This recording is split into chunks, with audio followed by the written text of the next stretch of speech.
Hello guys, for today's video natin gagawa na naman ako ng bagong full towel. Ang tawag sa full towel na to guys ay dragonfly design towel naman tayo. Ayan. Tara guys, simulan na natin. Yung ginamit ko na towel dyan guys ay dalawang small. Ayan. Unang ginamit ko yung small na towel guys. Ayan, pinadiamond ko lang. At yung babang side ng towel na dulo, ayan, pinaikot-ikot ko lang hanggang sa taas na dulo guys. Ayan. Sunod dyan guys, yung taas na dulo ng pinaikot na towel natin. Ayan. Pinaikot-ikot ko rin.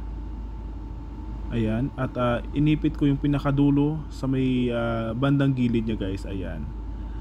Make sure guys na maigpit yung pagkaipit ng ating dulo ng towel sa gilid nya para hindi siya madaling matanggal. Ayan. At maganda yung kakalabasan ng ating design towel. Yan na kasi yung magiging ulo at katawan ng ating dragonfly guys. Ayan. Tapos na po yan guys at itinabi ko na yan. Sunod naman sa yung isang small towel guys. Ayan. Tinupi ko rin ng pasigsag tupi guys. Ayan. Simula harap patalikod na yan guys. Ayan.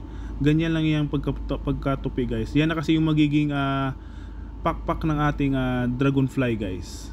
Ayan. Make sure na maganda yung pagkagawa guys. Ayan, ayusin lang para maganda sa tignan at komportable tignan guys. Ayan. At inayos ko lang yung kinuha ko na yung katawan at ang ulo ng ating dragonfly guys.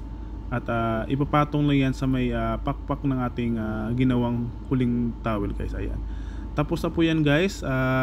Nilagyan ko lang yan ng mga mata para magiging dragonfly talaga siya tignan yan. Guys, pa-like ng video natin kung nagustuhan nyo at pa-share na rin guys kung sino man yung gusto matutong gumawa nito.